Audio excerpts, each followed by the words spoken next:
Nós vamos começar uma nova série do cinema em antropologia e que a gente espera que seja mais dinâmica e também para trabalhar com os novos realizadores, novos antropólogos que estão aí e os antigos também que continuam. A gente vai começar o primeiro filme da nossa nova série justamente chamando Marcos Albuquerque, meu colega da Inarra, que além de conhecer bastante o trabalho do Rafael, é um amigo e pode conversar mais sobre os bastidores do seu trabalho.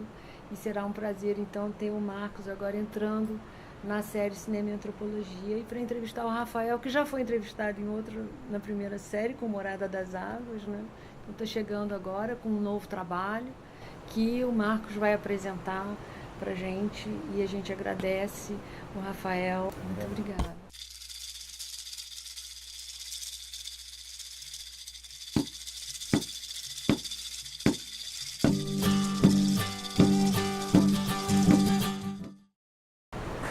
Então, nós estamos aqui com o Rafael.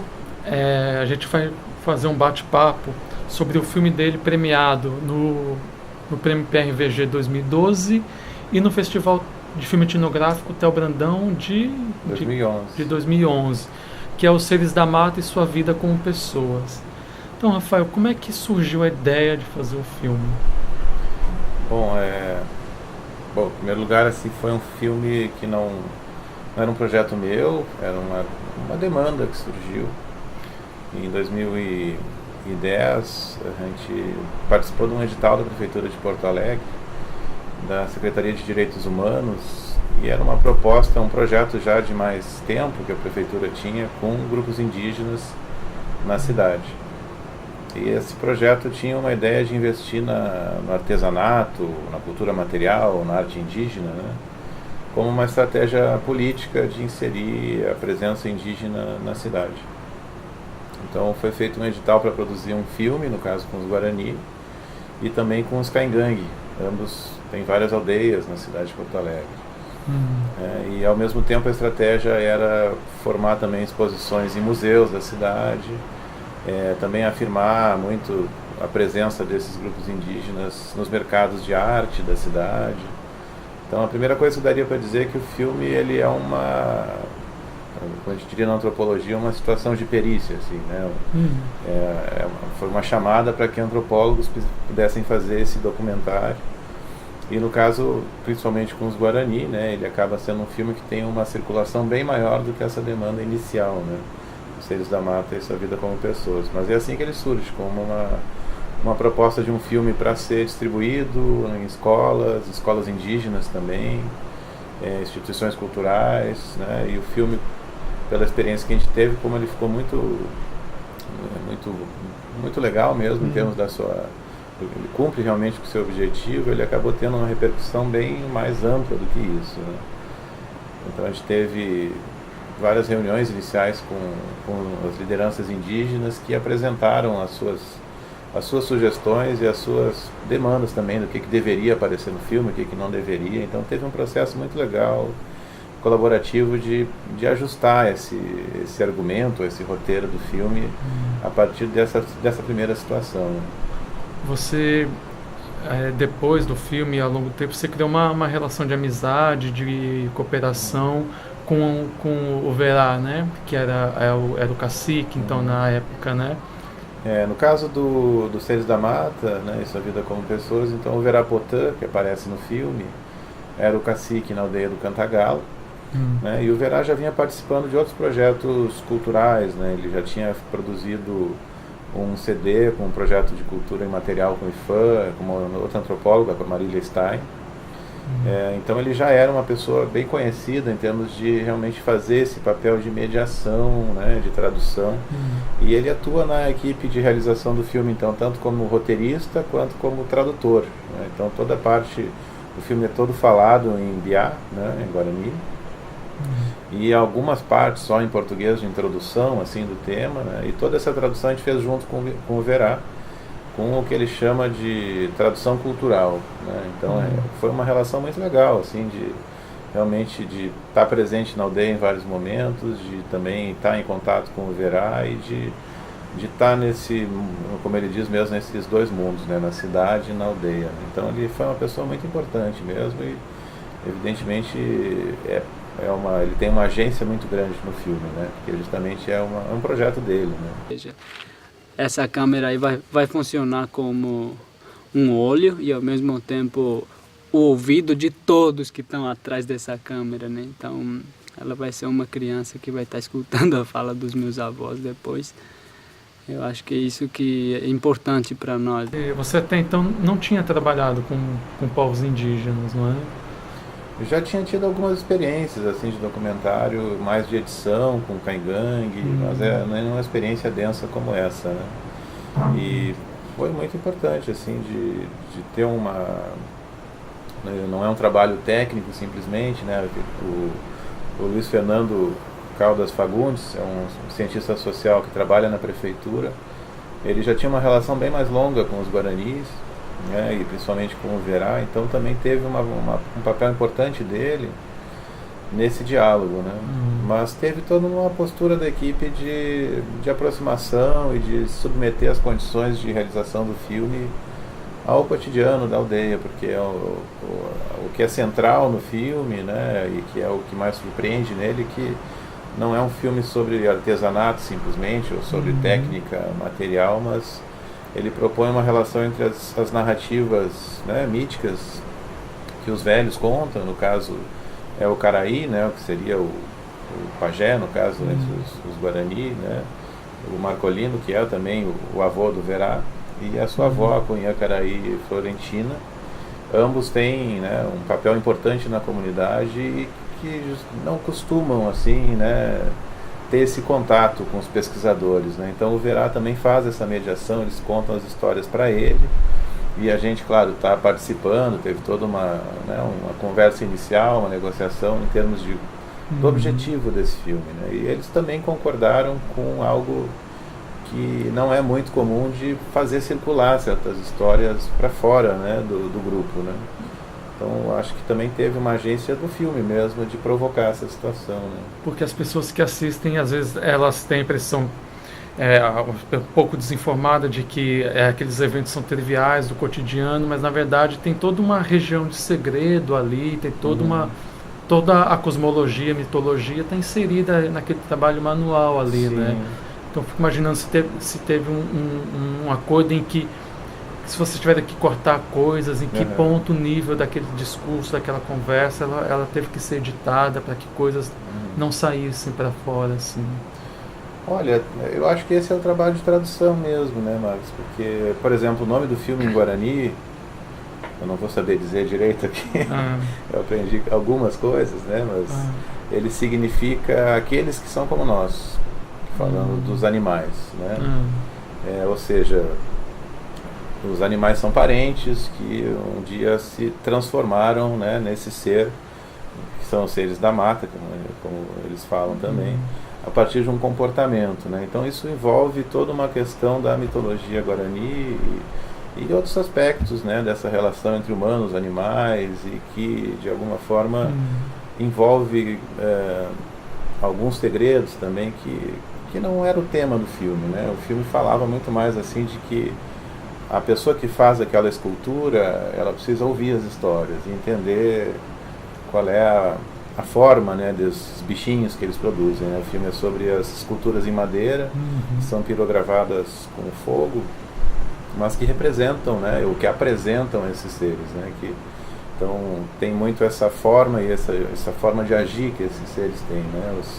Os pássaros com seu canto, os que roubam o milho do vizinho, né, da horta do vizinho, o papagaio que fala como as pessoas, e que se envolve outras coisas do cotidiano, né? Questões de saúde, que não era o foco do filme, né? Então teve muito esse cuidado, assim, né? Então muitas das traduções envolvem isso também, né? O que era relevante, e nesse sentido, coisas que a gente gravou não entraram no filme, que entrava mais também na história pessoal dos velhos, né? Das histórias que eles mesmos tinham, de onde moraram, coisas que eles viveram, né? Porque uma coisa que é interessante é que as pessoas normalmente compram essas esculturas nos centros das cidades e tal, com uma coisa estética, e muitas vezes elas não têm à vontade, ou nem percebem que elas estão, na verdade, comprando uma coisa que tem uma história, né? Uma história ancestral e tal. Então o filme tem esse trabalho pedagógico também, porque ele informa os bastidores da construção daquelas peças, né? Você teve algum feedback, assim, depois dos órgãos públicos, da prefeitura, ou mesmo dos indígenas, que se as pessoas começaram a questionar isso, nesse sentido, teve algum retorno? Olha, eu acho que o retorno tem muito a ver com esse projeto mais amplo que eu falei, né? Ou seja, o filme foi exibido em vários espaços da cidade, mas foi montada toda uma exposição em parceria com o Museu do Índio, no Museu da Universidade, onde essas peças que são produzidas do artesanato foram exibidas também, né? Assim como fotografias que o próprio Verapotã fez em parceria com outro fotógrafo, ou seja, houve uma certa ampliação, assim, que eu acho que o que é central com os Guarani é uma importância política do jeito deles apresentarem a sua arte, né? Ou seja, eles vendem, por exemplo, lá numa feira de artesanato que a prefeitura padroniza com estandes, né? E com aquele padrão Visa, né? E os Guarani sentam no chão, colocam as coisas no chão, levam pouca coisa, né? Levam as crianças junto, ou seja, às vezes isso é confundido com a exploração das crianças, ou com, sabe, enfim, com uma série de preconceitos, né? Então o filme defende muito que tem uma arte nisso também, né? E que não é à toa que eles fazem desse jeito, né? E eu acho também que mesmo para nós antropólogos, né, a gente tende a achar que, né, esse artesanato seria um tema menor, e pensando na arte indígena, né, no cotidiano como algo mais assim, mais profundo, né, e na verdade o filme mostra que isso não está separado, né, que tem realmente uma conexão tanto com a mitologia quanto com a relação social entre os parentes, os homens, as mulheres, né, que também está presente nesse artesanato que a gente compra ali como se fosse uma coisa, né, para turista, para quem não conhece. Mas com os Guarani tem uma coisa da tecnologia do encantamento, né, como fala o Alfred Gell, né, de saber conquistar o olhar, de saber domesticar, né, o olhar da pessoa que se interessa por aquilo, né. Então o filme aposta nisso também, né. Uma coisa que chama a atenção, eu acho que pelo conteúdo do filme, mas também pelo formato, eu imagino, tem a força do filme, né? O prêmio do PRVG e outros espaços em que o filme circula, porque ele tem uma forma de narrativa muito delicada, né? E ao mesmo tempo não é lenta, não é cansativa, mas é delicada, né? Então as pessoas dizem, ele tem um tempo guarani, né? Que é muito comum nos guaraniólogos, né? Sim. Tem um tempo guarani e tal. Tem então aquela narrativa na fogueira, né? Com aquele jeito dos mais idosos narrarem as coisas e depois as pessoas fabricando os objetos, né? Porque muita coisa recorrente nos Guarani é a contação de mitos e por outro lado a exploração desse mercado nos centros das cidades, né? E o teu filme faz uma ponte entre as duas coisas que torna essa junção, mostra que ela não é ambígua, que ela é bem orgânica, e o filme tem essa organicidade, né? Sim. E aí você falou que uma equipe, né? Aí assim eu queria saber quais eram os membros, quantos eram os membros dessa equipe e como é que você conseguiu acessar essa delicadeza assim, desse encontro. Assim. A gente tinha o Luiz Fernando Caldas Fagundes, que eu já falei, que era o cientista social da prefeitura, que ia com a gente a campo, que fazia esses contatos também, que fez a produção, né? Junto com a Annelise Guterres também, que é uma antropóloga que fez esse trabalho também, dos contatos, de marcar as gravações, de preparar tudo para que a gente fosse gravar, né? E aí tem também a Inara, que fez a assistência de produção também, nesse sentido. E, enfim, a gente, né, ia para passar o dia na aldeia, levava comida, participava de outras coisas também. Isso tinha toda uma logística, né? E tinha esse cuidado, assim, de não submeter o cotidiano deles à situação de gravação. Então tinha uma coisa muito de estar preparado para o que ia acontecer lá. E aí teve o papel da Viviane Vedana, né, que fez o som do filme, que eu diria que é o central nessa ideia do tempo guarani, né? Ou seja, para os Guarani o mundo foi criado com sons, né? Os sons é que começam a história toda, né? E os próprios seres da mata são transformados a partir também de expressões sonoras, né? Então, essa ideia do tempo é muito essa necessidade de ter tempo de escutar o barulho do fogo, né? Desse silêncio que antecede a palavra, que você tem... o começo das gravações era um silêncio que a gente ficava ali esperando para ver o que ia acontecer, né? Meia hora ali, esperando, até que a situação se montou, né? Quando a gente chegou para gravar, por exemplo, as histórias, a gente chegou super cedo lá, sei lá, 6 da manhã, 5 da manhã. Os velhos ainda estavam na OPAN, que é a casa cerimonial, e eles demoraram ali para sentar ali fora, aí tem que tomar o chimarrão, aí tem que contar os sonhos, e dependendo dos sonhos eles podem indicar que não é bom fazer o filme naquele dia, né, ou que é necessária uma viagem para algum lugar, ou enfim, tem toda uma questão de como é que se começa o dia. Né, e o filme respeitou isso, né, a gente foi lá começar o dia com eles e as coisas foram, em outros dias também de gravação, no mesmo sentido, né.